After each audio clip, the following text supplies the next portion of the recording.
We welcome all of you on behalf of Kaho. And, what better than having today's topic as we as healthcare professionals are all dedicating our life towards our patients, in various capacities. However, who will take care of our mental well-being, which is often overlooked in this kind of pressure in the healthcare industry. And we have our unique struggles. The first is, I think, the first masterclass was so well attended.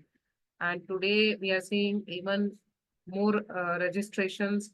And I think it's time that we address this issue, coping with stress in medical practice. So I think, first of all, at the outset, I would like to thank Dr. Vijay Agarwal and Dr. Lalu Joseph for having this diagnostic wing in you know such a great capacity, PAO Secretariat, and my team from diagnostic members and team. The next webinar topic on masterclass is on depression, which is on 6th of July. Please note it, by Dr. Naveen Kumar C. And who better than Dr. Ravi Kumar sir, who has actually initialized all this and got all wonderful speakers from across this sphere of mental health awareness to help us and, in both professional capacity and learn. So we have a moderator who is going to be moderating this sessions, a young dynamic doctor, Dr. Rini Joseph. She is with NIMHANS, Department of Psychiatry, Bengaluru. Rini would be taking all of you through the question answers and moderating the session. Rini, over to you. Please, give us your feedback when the feedback form comes. The question and answers will be taken at the end of the session from Professor Suresh Badamath. He is already there with us. Thank you, sir. And over to Rini. Thank All you, the ma'am. very best. Yeah. Yes. So, a very good evening to all of you who have joined. We are all gathered here for our second webinar session, which is on coping with stress in medical practice. It is my honor to introduce our esteemed speaker for today's session, Professor Dr. Suresh Badamath. He is a highly esteemed psychiatrist and a prominent figure in the field of mental health in India. Dr. Suresh has extensive expertise in psychiatry, complemented by a postgraduate diploma in medical ethics and law, human rights and law, and a PhD from the prestigious National Law Institute of India, Bangalore. His background uniquely integrates medical and legal perspectives. Currently, Dr. Suresh serves as a professor of psychiatry and heads the Forensic Psychiatry Unit, the Telemedicine Center, the Unit 5 General Psychiatry Unit at NIMHANS, Bangalore. He also holds pivotal roles as officer in charge at the NIMHANS Digital Academy and as the chairman of the National Task Force on Mental Health and Well-being of Medical Students. He is a prolific author with over 405 publications in peer-reviewed national and international scientific journals and is the editor of 13 books.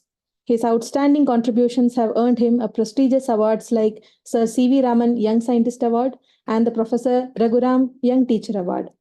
He's also played a crucial role in formulating the Mental Health Care Act 2017 rules for Health Ministry. We are privileged to have Dr. Suresh take this session today. Please join me in extending a warm welcome to Suresh sir as he shares his invaluable insights. So good evening, everyone. Today I will be discussing about coping with stress during our medical practice. So as you know, these are my credentials, which Dr. Rini has introduced me. So apart from being a doctor, I have also been medical legal expert working for National Medical Commission. Now, let's understand next over a period of maybe 45 minutes, what is stress? What are the impact of stress and how to deal with our stress? That is what I'm going to talk in next maybe 45 minutes. Then we will take questions. If you look at maybe around 100 years back, the first time when it was defined, stress means it is beyond a animal's capability to deal with any demand. That is how it was considered. It was considered as a general adaptation syndrome. It is if there is any demand is there and it is unable to fulfill. For example, there is a disaster in Mumbai, maybe because of severe rain. because of the rain there is a flooding. So in that respect, there is increased demand and the animal is not able to cope. It may be human being. That was one of the way of defining. But over a period of time, Lazarus came in and he said, it is nothing to do with an event. It is a perception of an event. What do you mean by that perception of an event? For example, if Mr. X has taken 100 rupees loan from me, okay, another person, Mr. Y, has taken 50,000 loan from me. If Mr. X thinks that, okay, I've taken 100 rupees, Dr. Suresh may come anytime and ask me, and he's stressed out because of that. So it is not the event per se. It is not because of the Mumbai rain. Instead of enjoying in the rain, I'm worried that rain will cause havoc and I'm worried about the outcome of the rain. So it is the perception of the event. So these are the various way of stress has been defined. And there is no any single one definition which has been accepted by everyone. But in general, we can think is, yes, stress is beyond an animal's coping capability or beyond one person's capability. That means a person may have good amount of coping skills or may not have coping skill at all. So a person who has very little coping skill, we may find it difficult to see only 5 patients. But there are amazing people who can see 100 patients in a day. So that coping capacity also varies based upon the individual coping skills. Now let's understand, do we require stress? That is the question we need to answer. No, sir, we don't require stress. That is the easiest way to deal. But unfortunately, no. Whenever there is a stress increases, the performance also increases. But if the stress further increases, it starts deteriorating. So we need to have optimal stress. Simple example is the kids will study during exams. If there is no exams, that means they will never study. Only highly internally motivated out of 100, maybe 10% will read daily basis, they are motivated. Remaining 90%, they require some amount of motivation, stress from external. So that is how we require stress. And whether we like it or not, stress is there ubiquitously. That means if you are born, that means you're going to die. That means if you start thinking, okay, I'm going to die now only, or maybe later, and you're thinking about that, that means you are going under stress. So you need to understand, stress is ubiquitous. Whether we like it or not, it is there. We need to learn to deal with the stress. So what are the different type of stress? There are n number of stress. That may be failed romance, death in the family, exam failure, all these things. But today we are discussing about burnout. That is job-related stress. That means if there is a chronic stress because of work, the best example is medical profession. That has amazing stress because we deal with human beings, human emotion, birth and death of human beings. So that causes immense amount of conflict. That leads to stress. And this stress becomes unresolved when there is a chronic, extraordinary demand on the healthcare professionals. So that is burnout. Okay, we understood. Okay, we are talking about healthcare. It may not be just even healthcare. It can be even police. There is Christmas or there may be Deepavali and everybody is enjoying. The police is working. The doctors and the healthcare professionals, paramedics, they are working. So you are by the way of choice of taking this profession, you have to devote your life. So that is the way the stress come in. So in certain profession, it is very high. Now let's understand how the stress affects. The stress affects like this. Whenever you see or perceive a stress, it may be exam, it may be you don't like somebody, it may be your partner, your maybe wife or your husband, or your mother-in-law, or maybe your father-in-law. Immediately your brain says, the older brain says that we have to run from this place. That is 3F. That is fear, fly, or fight. So immediately the brain perceives it wants to fight. Adrenal gland is pituitary axis will be kicked off. Adrenal glands will secrete hormones, including steroids, and that causes stress response. And thus stress response is unresolved. It continues to have impact on all parts of the body. So that means it affects all part of the body. The stress, if it is not resolved, it will have a long-term effect. Next question is, sir, whether I'm stressed or not is the question. The question is, if you have certain ongoing somatic symptoms, headache, backache, multiple aches and pains in the body, joint pain, repeated gastritis, emotional problem, anxiety, suddenly you get up in the night and you have panic attacks, you are irritable, you are numb, your anger, your frustration is there. If you are becoming hostile, you are becoming irritable, you shout at people, you cry very fast, you are withdrawn, you don't want to meet your friends, the behavioral symptoms, or you start taking alcohol to deal with stress, or you are smoking too much, cognitive confusion, you are unable to remember things, and you find it difficult to decide, you are unable to know what is right, what is wrong. Earlier you were very clear in your thoughts, but now you are getting confused, difficulty in concentration, meeting with accidents, unable to take decision. That is classical. Biological, decreased sleep, decreased appetite, you do not enjoy sex or you do not want to have sex, altered bowel and bladder habits, motivation level. If you have this for longer duration, maybe 1 week, 2 week, then yes, you are undergoing stress. You require to attend for this stress. The next question is, what are the effects of stress? The stress can affect any part of the body, from brain to the toe. You name the system, it will affect every system. That means it does not spare any part of the body. So you can start from, as I mentioned, headache, body ache, PTSD, depression. You are accident prone, you make mistakes, you abuse somebody, you shout at somebody, road rage, with various medical illness, somatization, ulcers, all these illness will be kicked in when the stress comes in.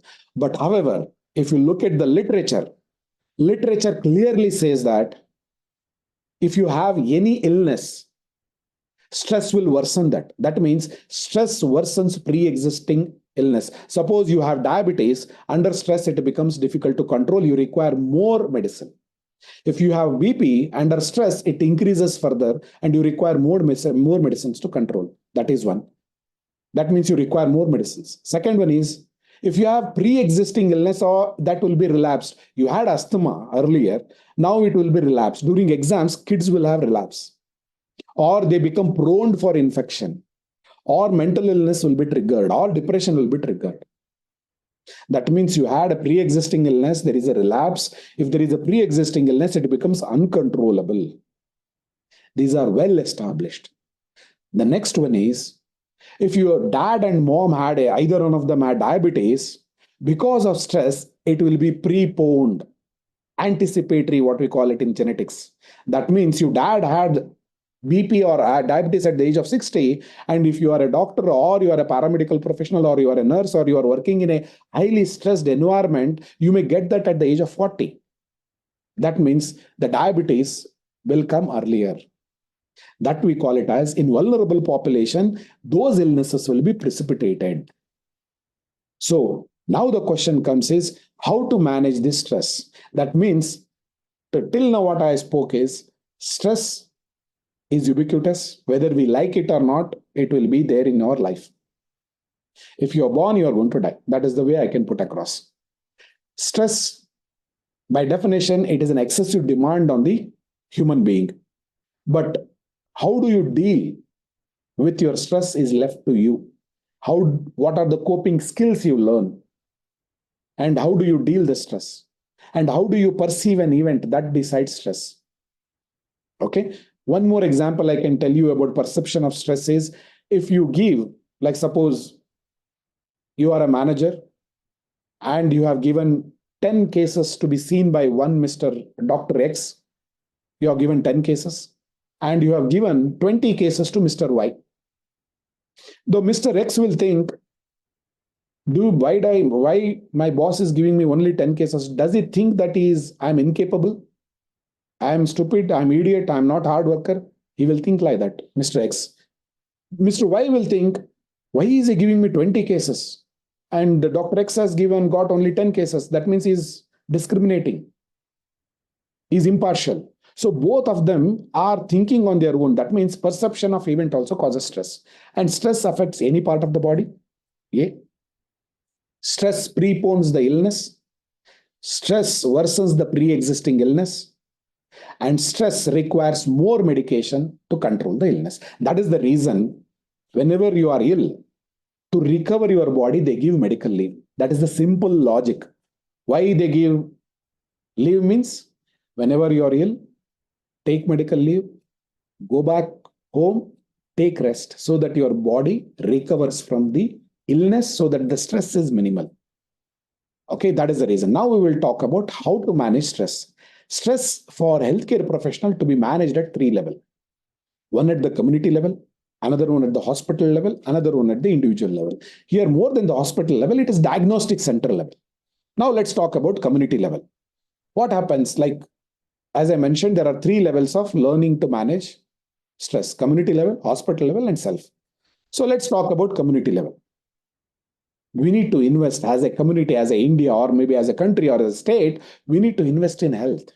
As we know, during COVID, our poor health infrastructure, poor human resources, and we are not ready to invest in health. For example, we are all here. Approximately 111 people are here.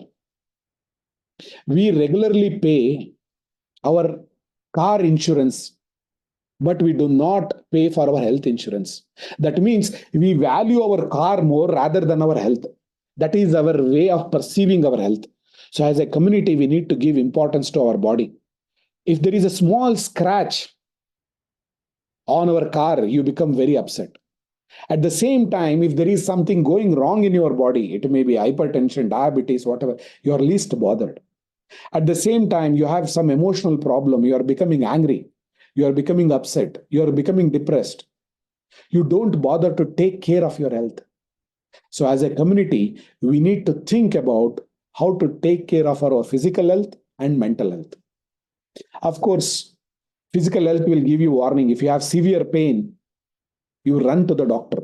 But in mental illness or emotional problem, you don't take help. That is unfortunate, but we need to understand we require help for both physical health and mental health. And at the same time, we have to prioritize our health because you are going to live in your body. You have to take care of your body. And the soul is the way we have to take care of your mental health. That is what I would like to. At the community level, we have to give importance to our health. That includes what I eat, how do I exercise, for physical health, for mental health, whether I do meditation or not.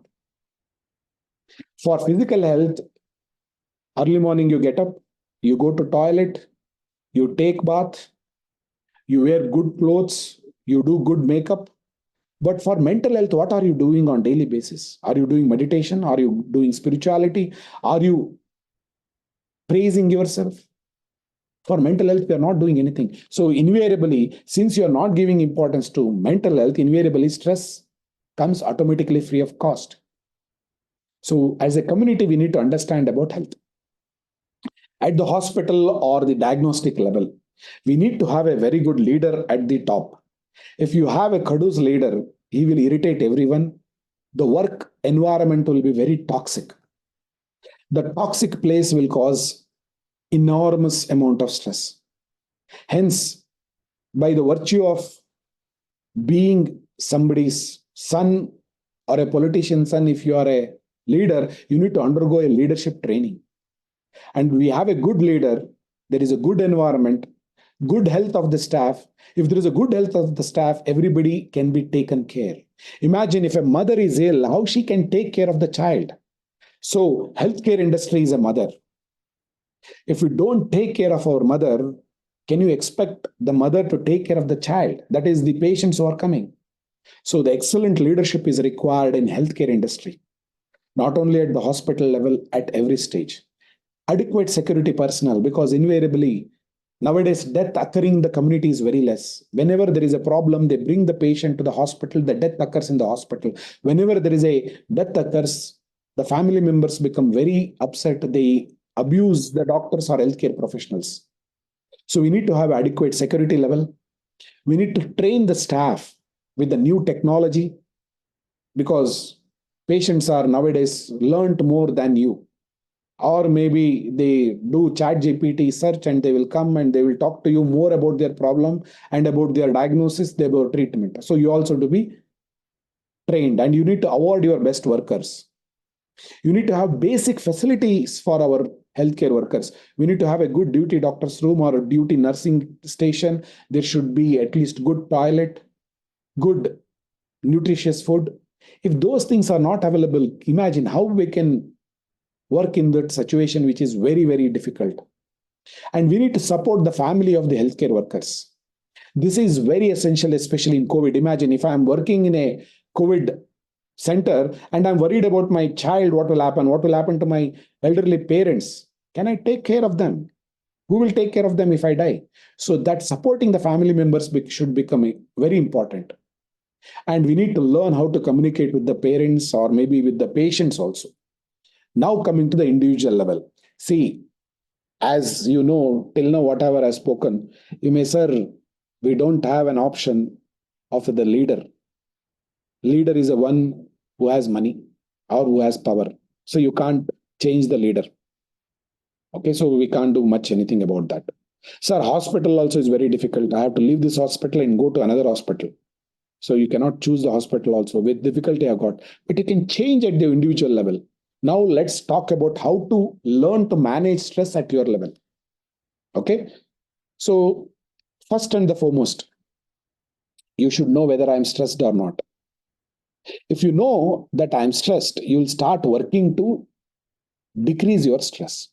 If you don't acknowledge that I have stress, you will never work towards decreasing your stress. That means you need to know your mind that I'm going through a stress and you need to work on it. My diabetes is becoming uncontrolled. That means there is a stress. If your hair loss is occurring very fast, invariably it will be related to stress. If you feel you're aging more, that means that means you need to acknowledge that I have stress so that you need to work on it. If you don't acknowledge, you will never work on it. If you don't acknowledge my exams are coming near, you will never study. So you need to acknowledge that upcoming stress or already you're going through the stress. That you have to understand first. First is acknowledging, aware that yes, I'm having diabetes. I need to take medicine. That is the acknowledging the stress is essential. Making lifestyle changes is the second. What does it mean, lifestyle? Lifestyle includes what I eat, what you eat, what is the exercise, whether I'm getting up early, whether I'm doing exercise, what is my weight, how much I should be weighing at this time. You need to have adequate sleep. You need to stop smoking alcohol or smoking. Alcohol should be stopped. You need to take timely medical intervention. You should not postpone it. That kind of lifestyle modification has to occur. At the same time, if there is a stress, you need to have an adaptive measure. Imagine you have a problem with somebody, you need to talk to them, discuss how to solve that. You should not have that, yes, there is a problem, and start taking alcohol or smoking. If you do that, it will worsen your stress. That means if there is a stress, you need to have adaptive measures. You should not have a maladaptive measure. Imagine you are stressed, okay, at your workplace. You go back and shout at your wife. She will shout at back. Invariably, stress will increase. You'll start thinking, oh, my workplace is bad, my wife is also bad, my family is bad, and you don't know where to go. That means stress is multiplying. So that you need to understand. You need to have a adaptive coping skills, not a maladaptive coping skills. Or if you're stressed at home, you have fought with your wife, you come and yell at your juniors. Is it good?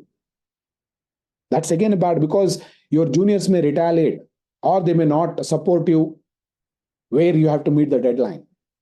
That means again you have a maladaptive coping skills. So you need to understand, yes, I have a stress. What are the best adaptive skills I should learn?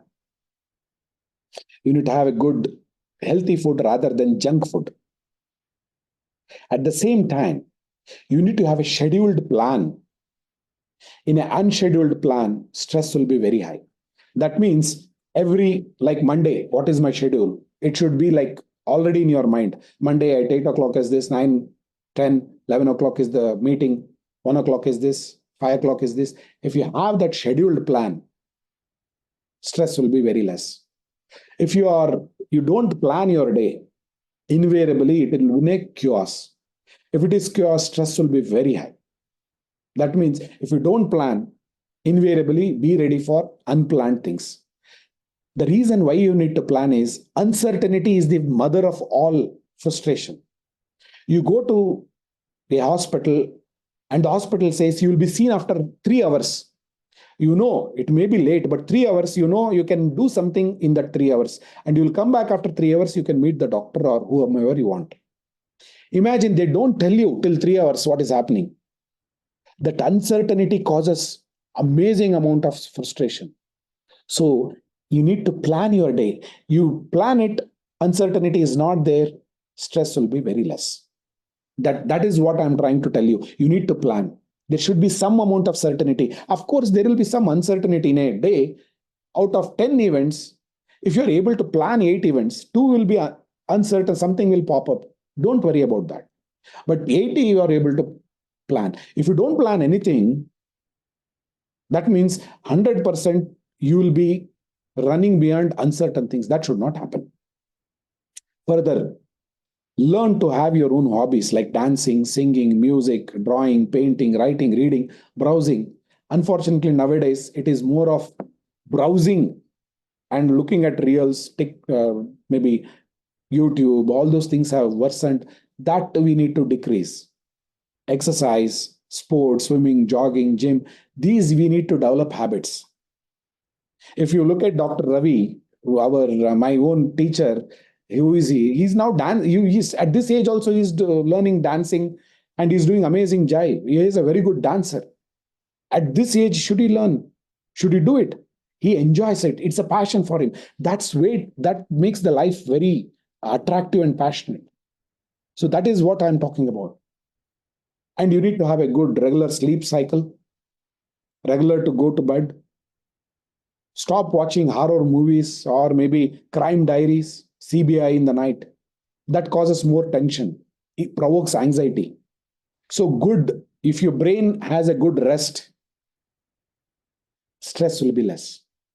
If you don't sleep well, tomorrow you'll be irritable. You'll be shouting at everyone.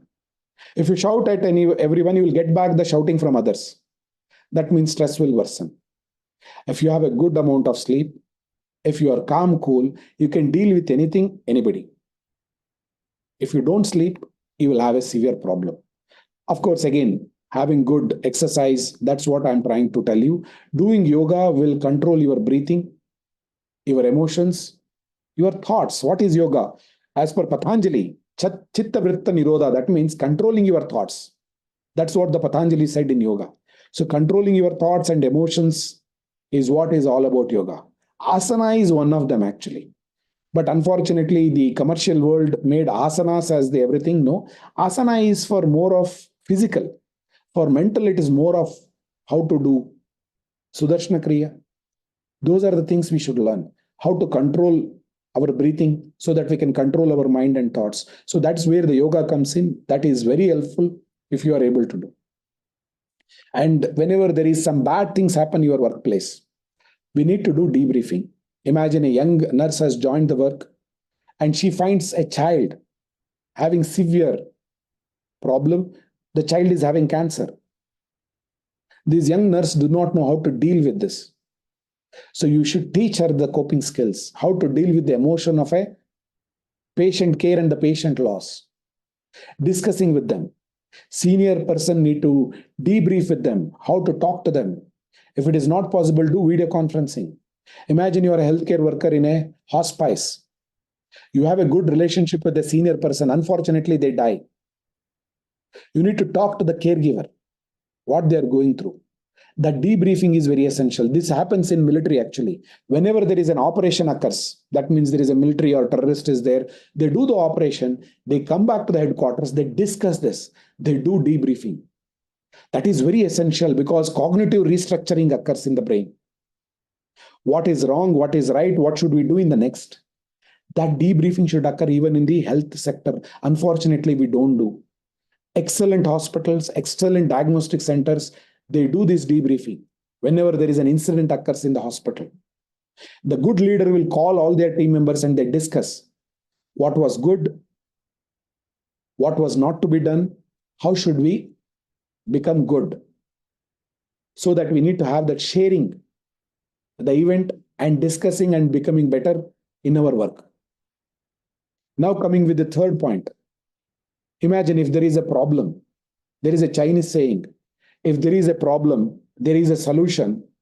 Why to worry? Go and find the solution. Sir, there is a problem, there is no solution. Why to worry? There is no solution. Simple. There are two. Suppose imagine you have been diagnosed with cancer.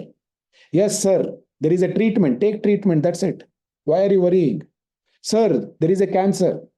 There is a last stage cancer. There is no treatment. You have few days left. Of course, it is very difficult to accept. Now you have hardly maybe 2 months. Now the choice is yours to decide to cry for 2 months and die, or enjoy those 2 days the best way possible, live your life. That is what his life is all about.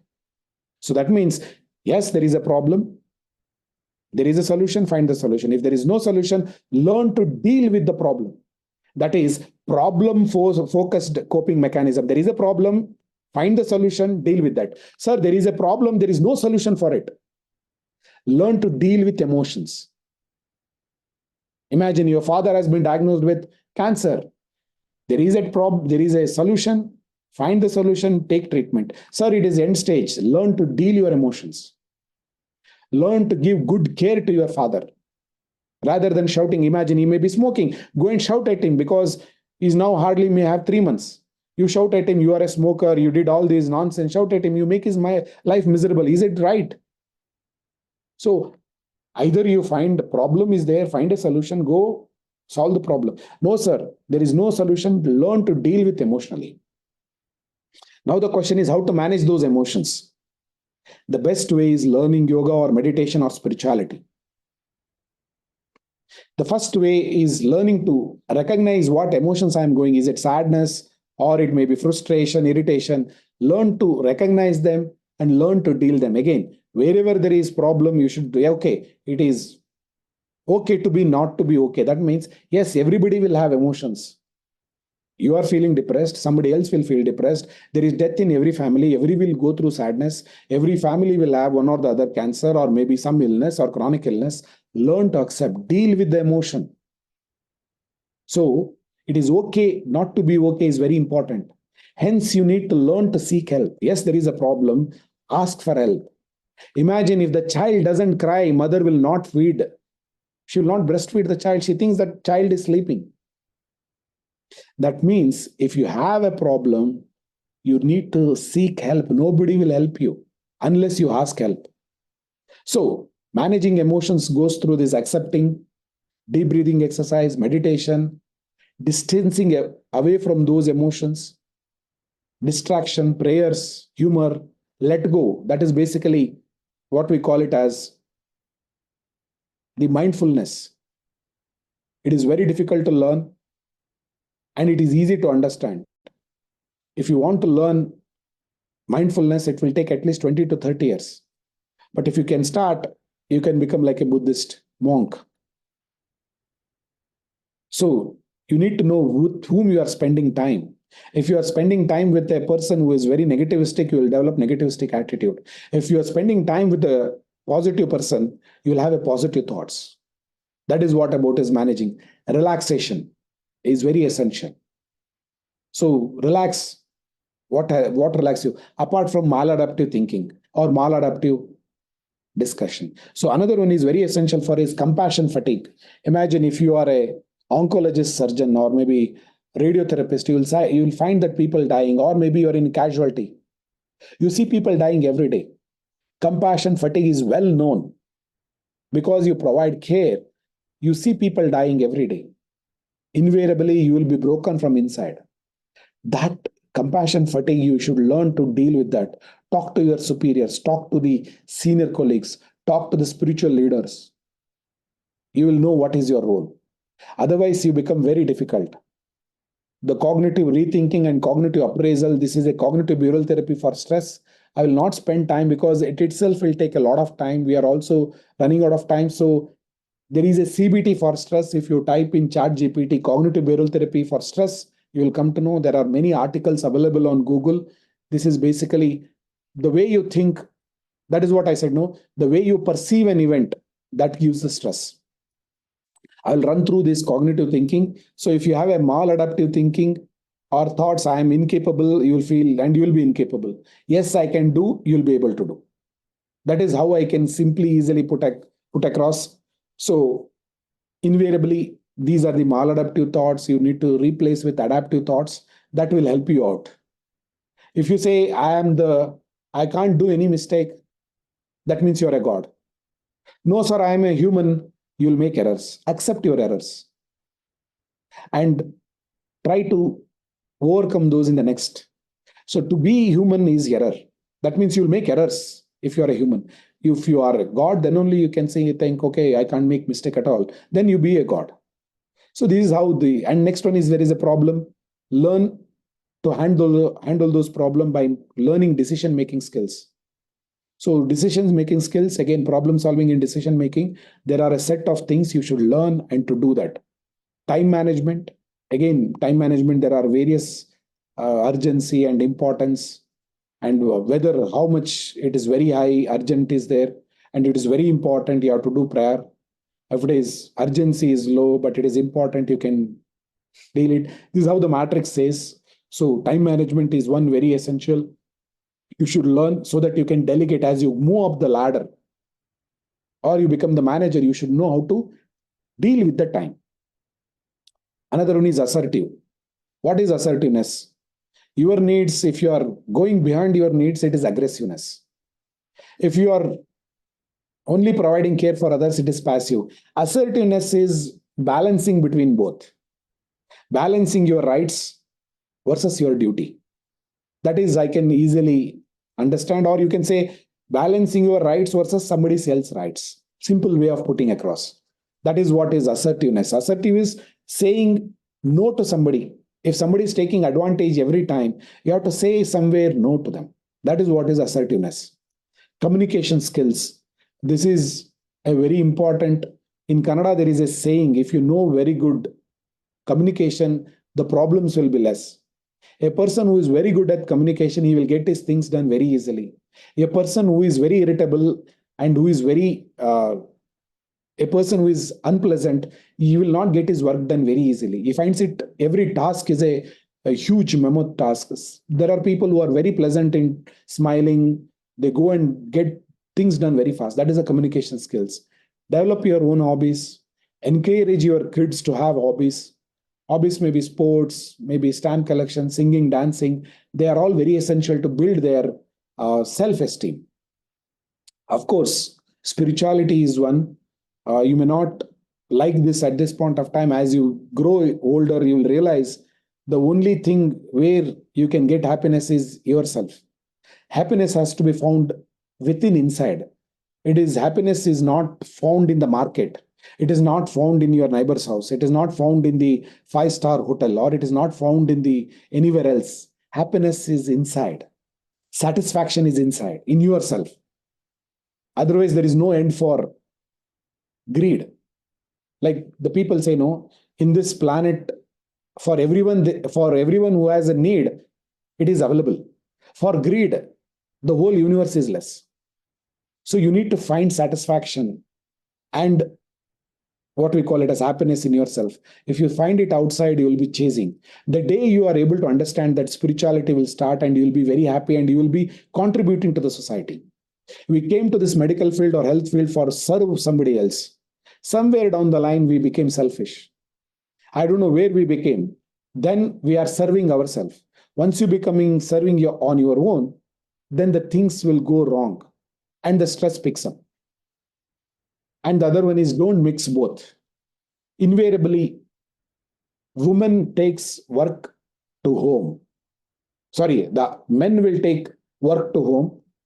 Women will bring problems at home to work. So that mixing is one of the commonest which occurs. So do not mix. You have to compartmentalize it. There are many people who knows, they have learned these tricks. Ask those seniors how not to mix both. If you mix both, that means the workplace, it is only change of location. Your workplace becomes, even your home will become a workplace. So that change of location of work should not occur. Have a good family, friends. Spend time with them. Meet them virtually if not possible. Earlier, whenever there is function, India is vibrant because we have holidays in Deepavali, we get together as a family. There is Holi, we get together. There is Christmas, we get together. There is Bakrid, we get together. There is enough of opportunity for us to get together as a family. Unfortunately, there is no values in family nowadays. That family rituals is very essential. If you want to have a good stress buster, family is the place where you have a good stress buster. I'm talking about family of origin, not family of recreation, or maybe where you recreation, that basically where you get married. That's not, I'm talking about your brother, sister, father, mother. That is the family I'm talking about. That family, if you are, like it says, no, if the family is together, they can fight with any war. If the family is not together, every small events become a stress. Hence, if there is an opportunity to go, whenever there is festival, please have a family get together. In next, after 5 years, you will remember those days when you are got together. It is not the day you're taken leave and sleeping at home. Whenever there is a leave, please go meet your parents, meet your friends, meet your relatives. That's what those memories, making those good memories are very essential. So spend time with your family. Ultimately, the family is the one, after retirement, you're going back. That's the family where you get solace. So please remember, work, yes, work is there. Work is only 1/3 of your life. Family is the 2/3, if you ask me. So learn to spend time with the family. So that's where you have to spend time much. And the last couple of slides, the resilience is very essential. You need to teach our kids, but unfortunately nowadays the kids are being given on platter. We don't teach our kids. The world is not fair, whether you like it or not. Even in the animal kingdom, the shark will eat small fish will eat like tiny fish, and the tiny fish will eat algae. So the world is not fair. Let's be very clear. We have to teach our kids, accept it, accept your own emotion, but you need to have a grit, perseverance. Yes, I will, even if I fall down, I'll get up and fight. That grit is the one which will tell that you will be successful in life or not. Focusing on right goal, being connected with family, finding reason in the life. What that bigger cause, not your, I want to have a Benz car, I want to have a big house. That is not the reason. Bigger reason is doing something to the larger, to the society, that will give you satisfaction. And finally, the spirituality which takes you. And finally, my dear friends, at this point of time, our children, you don't give property to your children, give these life skills. There are 10 life skills the World Health Organization has spoken about. Your children should learn problem solving, decision making, creative thinking, critical thinking, self awareness, empathy, interpersonal relationship, good communication, management of stress, managing emotion. You need to teach these 10 skills. Unfortunately, we are educating our kids. We are giving them amazing MBBS degree or engineering degree, but they don't have life skills. Whenever they are failure, they are committing suicide. Death by suicide is increasing. Unless you teach them life skills, they are nowhere. They will be succumbing to stress, and they will have various illness. To conclude, my dear friends, stress is inevitable. Stress is there in everybody's life, not only yours life. Everybody will have stress. How to deal with the stress, you have to learn. That means dancing in the rain. That is what is life all is about. The rain will come and rain will go. Problem will come, the problem will go. Learn to dealing with the problem is all about his life. And working together, that is the teamwork. Having a family behind you or good family connectedness helps you to connect. So with this, my dear friends, stress management is within you. How to deal with that, you have to learn. That is, learning to dance in the stressful life is all about his life. It's something which is, I'm sorry, but I mean, I heard this lecture, but very, very difficult when I think I liked what you said about the children, the next generation. I think when I see my friends' daughters and, our own family, we have seen that if they don't get a certain amount of score in an exam, or they have put on weight, or they have some lifestyle conditions, I've seen them suddenly getting into, they just collapse. They are not able to manage, or some friend is not talking. I mean, those things I think we have handled when we were, in that age group. But, sir, I want to tell you, if I'm trying to do this 15 topics, the second last slide, how do you, even if you possibly, the success, yes, the life skills, like you are talking about problem solving, most important is empathy, which I feel is very, I think it's not there. Maybe that's my observation. Interpersonal relations. People want their own spaces. They don't want to stay in a hostel room where we have stayed and got our degrees.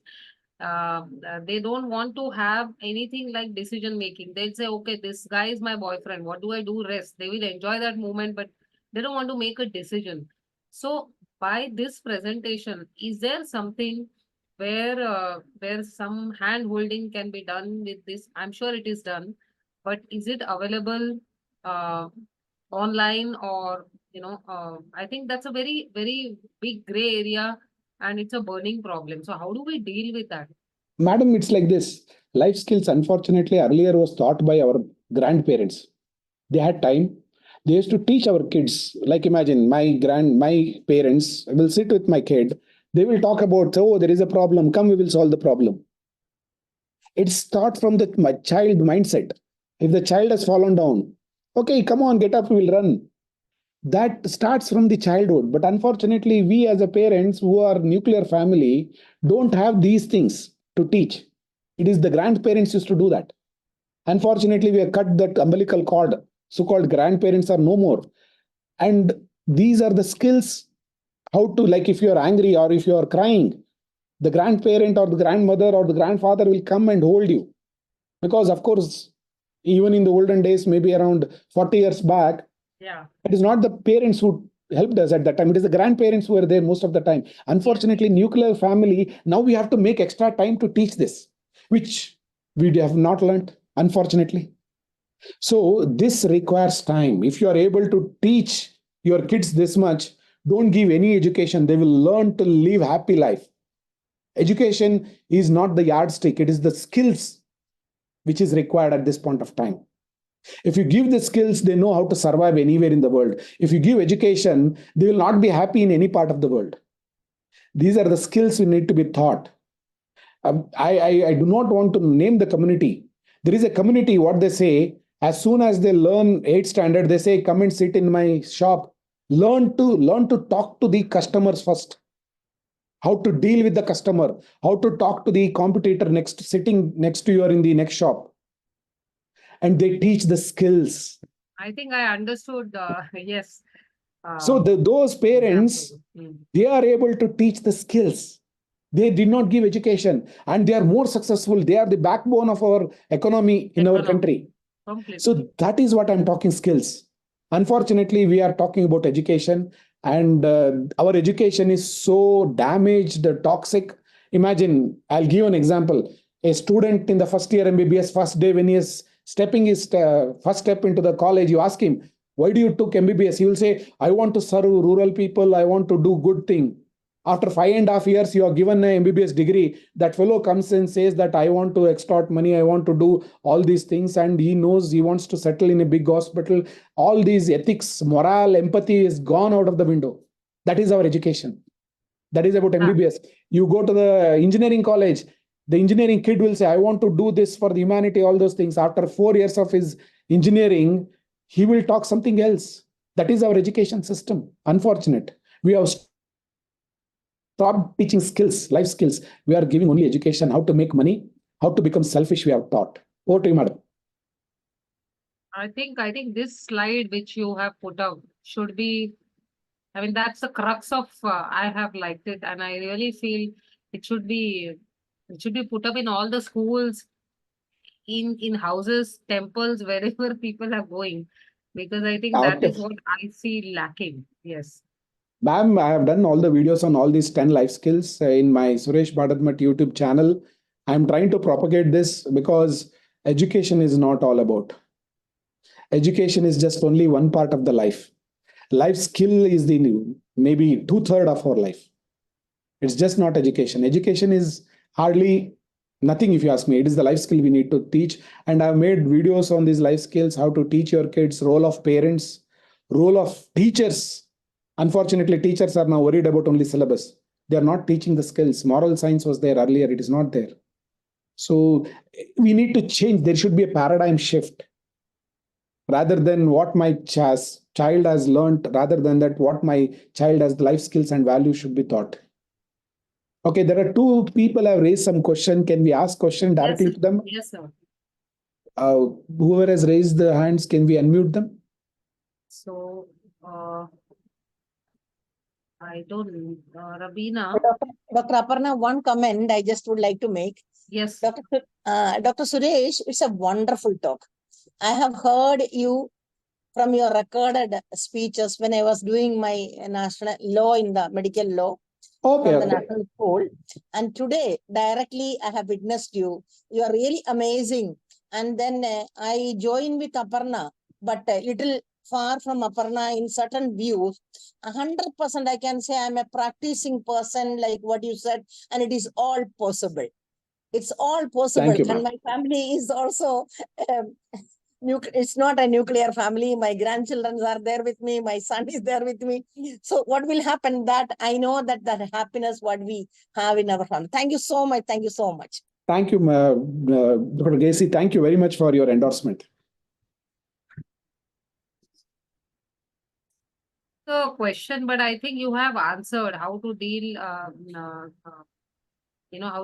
to identify, how do we diagnose distress and treatment of that Mohammed Sadiq is asking. Okay, ma'am. You can see. We can go back to the slide. Actually, if you want me to go back, I'll tell you. These are the 5 areas where I'll tell you, these are the 5 important domains you should know where the stress is there. I'll just highlight those slides fast. These are the important. Okay, I think you are able to see the slide. One is if you have multiple aches and pains, repeatedly you're having. Yeah. Emotional problem, anxiety, panic attacks, low mood, behavioral problem, you are becoming irritable, hostile, crying, confusion, cognitive symptoms, decreased attention concentration, biological symptoms, insomnia. If you have all these for longer duration, you are going through a stress. If you are able to understand I'm going through a stress, you need to work towards. 50% is acknowledging I am having stress. If you are able to acknowledge, you'll start working it. If you don't acknowledge, you'll be running, and you'll get stressed very fast and it will be more. So knowing that I am having stress is very essential. Then you can work on it. So these are the signs, warning signs of symptoms. And the day you feel why I am leaving, that these are the questions you need to ask. Why I am leaving? What is the point in life? That kind of weird thinking will start coming. Or you become irritable, you become stressed out, you start shouting at people. For small reason, flimsy reason, you'll yell at people. Those are the things you should recognize. Yes, I'm going through something and I need help. Yeah, I think the second question, I think if are there any templates that can help us to know our stress levels? See, there are various questionnaire. Ultimately, you need to answer yourself because these questionnaires looks very jazzy. All those things, they are available online. For the research purpose, I don't want to enter into that. But for the purpose of you need to answer yourself. Yes, whether I am happy today, whether I am feeling sad, why I am feeling sad, whether it is temporary or not. So these are the things you need to ask, whether I am satisfied with my life. If you're not satisfied with your life, there is, yes, what is that I'm looking for? Look for a mentor. Or you need not go outside. Talk to your senior, either in the workplace or talk to your own grandparents. They are the best guiding. That wisdom nowhere you will get. The best wisdom you will get from your grandparents. If they are there, please talk to them. That is the way you will be able to get answer for many of your problems, especially these, what we call it as stress. So that is the way I can put across, man. Rini, any other questions are there? There's a question that many a times we feel that we take office work to home. How to cope up with this? This is, yes, again, you need to, as a work ethics, you should discuss with your, as a, maybe the whole, if it's like this, if it is a kind of thing once in a while, taking work to home, fine. But it is occurring on daily basis, you need to say no to it, or you need to discuss with your seniors how it is affecting your family, how it is affecting your life. That you need to discuss and sort it out. Many a time, many people would like to take this work to home. That somewhere you have to put no to it. Otherwise, home also becomes a workplace. That means everywhere you are working. Unfortunately, during this COVID, this working from home, there is no difference between home and workplace. That what we call it as the blurring of this margin has become very difficult. So you have to find the solution for this. Otherwise, I can give you which is my solution, which may not suit you. Right? It's like this: you're asking me what should I have in the breakfast. I will tell you you should have dosa, which you may not like it. So you need to find your solution. How to do that? You have to find those solutions in your locality or in your culture. That is the best way I can put across. And another question is how to deal with uncertainty of life. Wow, uncertainty of life. It's like this. Life is uncertain, definitely. So that is the reason, no? See, the past is a history. Tomorrow is a mystery. Today is the gift. So that is the reason it is called as present. Learn to live in the present. Of course, uncertainty is there. So that is the reason I tell you, you have to plan your day, not life. Of course, you should have a plan like maybe 2 years from now, I will have. That should be for 1 or 2 plans for your life. Not that, see, it's very like, it's you have to balance somewhere. So you need to plan a day, not for maybe plan a month for the exams, plan for the finance, maybe for maybe 10 years. But you should not plan everything. That's very difficult. So plan a day for a day. So live for the day. That is what I'm trying to tell you. So never live in the past. If you live in the past, it is a, if you ask me, it is history, and you will be get depressed. Oh, that happened in the past. I did not do this past. Future, if you start thinking more, you'll become anxious. You'll have anxiety disorder. Today, if you are living today, for today is a Saturday. Today, I will spend time with my family, with my daughter, or with my wife, with my friends. Enjoy today. That is what is about present. I think the last question we can take is any specific techniques or strategies that can be used to manage stress? There is no single specific strategy. Everybody you need to find your own strategy. But only one thing I can tell you is don't develop maladaptive coping skills. Maladaptive coping skills are shouting at somebody else, becoming angry, becoming physically abusive, drinking alcohol, smoking. These are all maladaptive coping. Please don't adapt that. Develop adaptive, taking help, seeking help, finding meditation, seeking help from your parents. Ask for help. Unfortunately, nowadays, we don't seek help. Please don't do that. If you ask for help, one person may say no, 2% may say no, but learn to ask for help. That is where you will find help. Somewhere or the other, somebody will help you. That is what is very essential. That is the best thing I can tell you.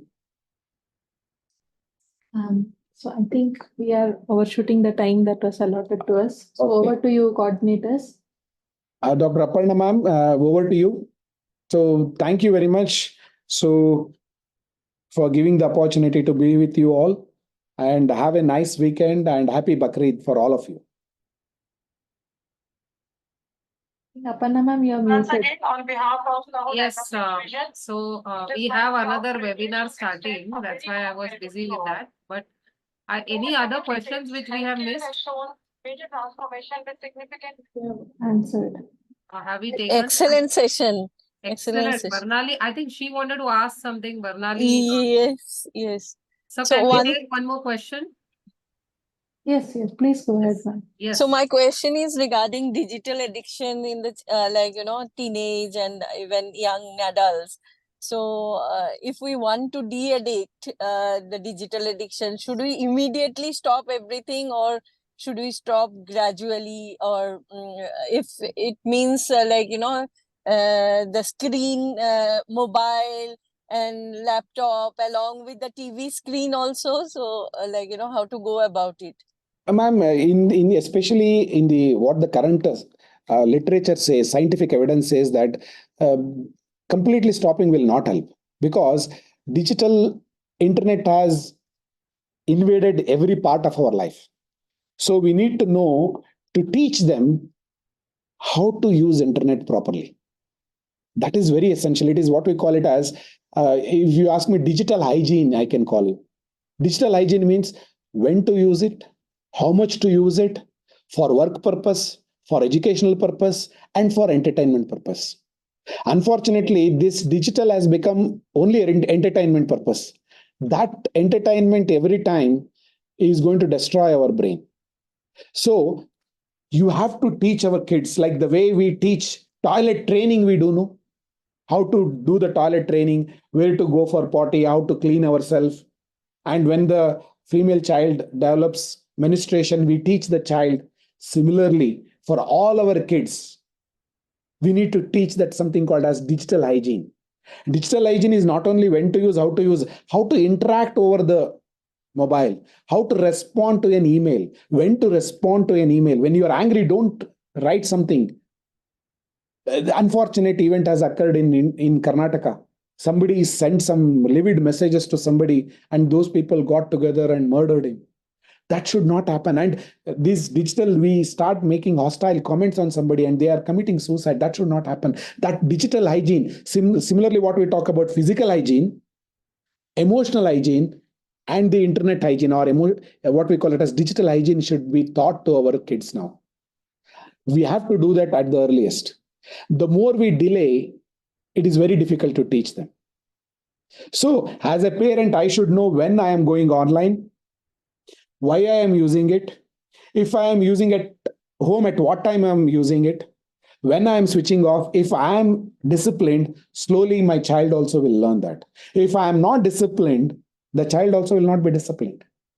So it's a digital hygiene. The way we teach our physical hygiene to our kids, how to take bath, similarly this also has to be there. Otherwise, we do not know when my child will disrobe herself in front of the camera and the whole world sees. That should not happen. Unfortunate things are happening. So that digital hygiene is very essential, because that mobile phone is available even in the bedroom, even in the toilet. So that digital hygiene has to come now in our life.